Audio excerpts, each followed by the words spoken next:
Assalamualaikum warahmatullahi wabarakatuh. Saya Muhammad Iqmal dari kelas 01 SKP 011. Di sini saya akan menjelaskan materi pendirian perusahaan dari mata kuliah pengatur manajemen dan bisnis. Apa sih definisi badan usaha dan perusahaan? Menurut KPBI, badan usaha adalah sekumpulan orang dan modal yang mempunyai aktivitas yang bergerak di bidang perdagangan atau usaha atau perusahaan.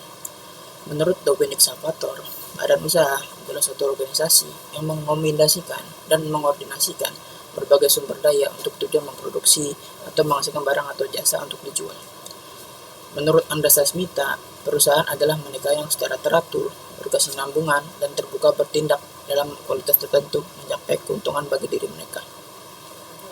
Menurut Ebert dan Griffin, perusahaan adalah salah satu organisasi yang menghasilkan barang dan jasa untuk mendapatkan laba. Fungsi badan usaha dalam melaksanakan kegiatannya dibedakan menjadi 3. 1. Fungsi komersial. 2. Fungsi sosial. 3. Fungsi pembangunan ekonomi. Di sini ada bentuk-bentuk badan usaha. Apa aja sih bentuk-bentuk badan usaha? 1. Perusahaan perseorangan merupakan bentuk badan usaha di mana pemilik badan usaha tersebut perseorangan. Kelebihan perusahaan perseorangan: 1. Organisasi yang mudah dan kebebasan bergerak. 2. Tidak ada yang mempersoalkan manajemen perusahaan. 3. Penerimaan seluruh keuntungan.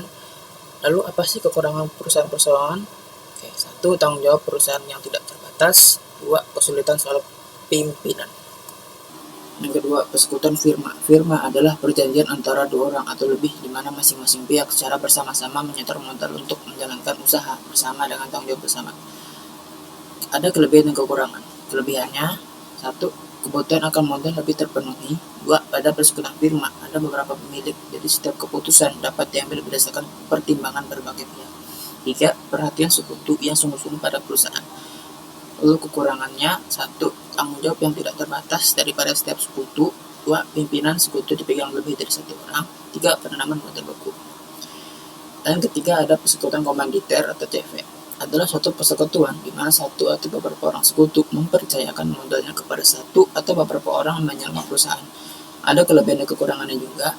Kelebihannya: 1. Mudah proses pendiriannya. 2. Kebutuhan akan modal dapat lebih terpenuhi. 3. Persekutuan CV cenderung lebih mudah memperoleh kredit. 4. Dari segi kepemimpinan, CV relatif lebih baik.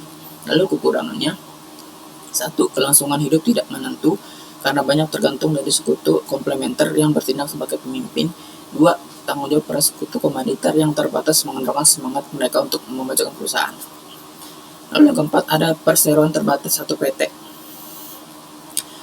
PT adalah suatu persekutuan untuk menjalankan perusahaan dengan modal usaha terdiri dari beberapa saham.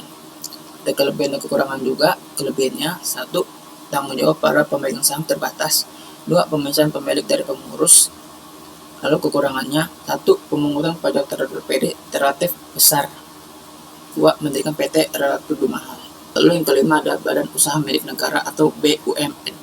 BUMN adalah badan usaha yang seluruh atau sebagian besar modalnya dimiliki oleh negara melalui penyertaan secara langsung yang berasal dari kekayaan negara yang dipisahkan.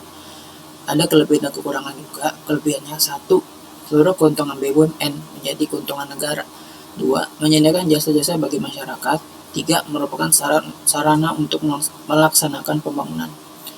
Kekurangan BUMN: 1. Permodalan BUMN sangat ditentukan oleh kemampuan keuangan negara. 2. Dipagari oleh sejumlah aturan sehingga menghambat kelincahan BUMN.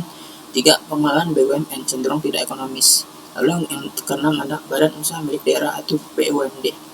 BUMD didirikan berdasarkan perda di mana modalnya baik seluruh atau sebagian merupakan kekayaan daerah yang dipisahkan. Izin usaha. Apa sih izin usaha itu? Perizinan merupakan pemberian legalitas kepada pelaku usaha atau kegiatan tertentu, baik dalam bentuk izin maupun rekomendasi, tanda daftar usaha, dan lainnya. Lalu apa sih tujuannya? Tujuannya yaitu: 1. Mengendalikan perilaku masyarakat. 2. Mencegah bahaya bagi lingkungan hidup. 3. Melindungi objek-objek tertentu. 4. Membagi sumber daya yang terbatas. 5. Mengarahkan aktivitas. Di sini ada macam-macam perizinan. 1. SKDU atau Surat Keterangan Domisili Usaha. NPWP atau Nomor Pokok Wajib Pajak. 3. UD atau Izin Usaha Dagang. 4. Situ atau surat izin tempat usaha. 5. Surat izin prinsip. 6. Surat izin usaha industri atau CUI. 7. Surat izin usaha perdagangan atau SIU. 8. Tanda daftar perusahaan atau TDP. 9. Tanda daftar industri atau TDI. 10. Surat izin gangguan. 11. Surat izin mendirikan bangunan atau IMB. 12. Izin BPOM. Demikianlah video saya kali ini, kurang lebihnya mohon maaf. Wassalamualaikum warahmatullahi wabarakatuh.